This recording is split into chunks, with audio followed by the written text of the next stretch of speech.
com a morte do rei Saul e 3 de seus filhos na batalha da cidade de Gilboa, Israel perdeu parte do seu território e Davi foi coroado rei de Israel. Davi era o filho mais novo de Jessé e pertencia à tribo de Judá.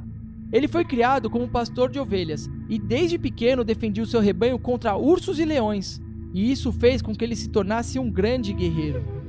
Como vimos na aula passada, Saul desagradou a Deus e assim foi rejeitado. Com isso, Deus revelou ao profeta Samuel que o sucessor de Saul estava na casa de Jessé. O profeta Samuel foi até a casa de Jessé e mandou chamar seus filhos para escolher qual deles seria rei. Inicialmente, Davi não estava presente, porém, nenhum dos outros filhos de Jessé atendeu aos critérios de Deus, e então Davi foi chamado do campo, aonde cuidava do rebanho. Quando Davi se apresentou, Deus confirmou ao profeta Samuel que ele era o escolhido. Então Davi foi ungido na presença de seus irmãos, e a partir daquele dia, o Espírito de Deus se apoderou de Davi. Apesar de ter sido escolhido por Deus, ainda demoraria algum tempo até que Davi fosse reconhecido pelo povo como rei.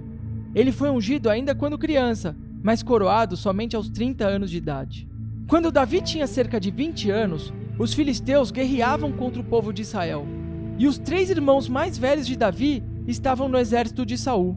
Certo dia, Jessé, seu pai, pediu para Davi levar cereais e pães para seus irmãos e ver como eles estavam. Chegando ao acampamento do exército, Davi soube que um gigante filisteu chamado Golias estava zombando dos israelitas. E esse gigante propôs que se ele fosse derrotado e morto por um só homem, os filisteus se tornariam seus escravos. Mas se ele vencesse, os israelitas seriam escravos dos filisteus. O povo de Israel estava com medo de Golias, porque ele era muito grande. Como era muito corajoso, Davi desceu a um riacho para pegar 5 pedras e enfrentar Golias. Quando Golias viu Davi, quase não acreditou, começou a rir, porque achou que seria muito fácil matá-lo. Mas Davi seguiu em direção de Golias e tirou uma pedra da sua bolsa, atirou com toda a força. A pedra atingiu Golias bem na cabeça e ele caiu morto. Quando os filisteus viram o que se sucedeu, tentaram fugir, mas os israelitas correram atrás deles e venceram a batalha. Após a vitória, Davi mostrou que o Senhor dos Exércitos estava com ele, e isso aumentou sua popularidade entre o povo.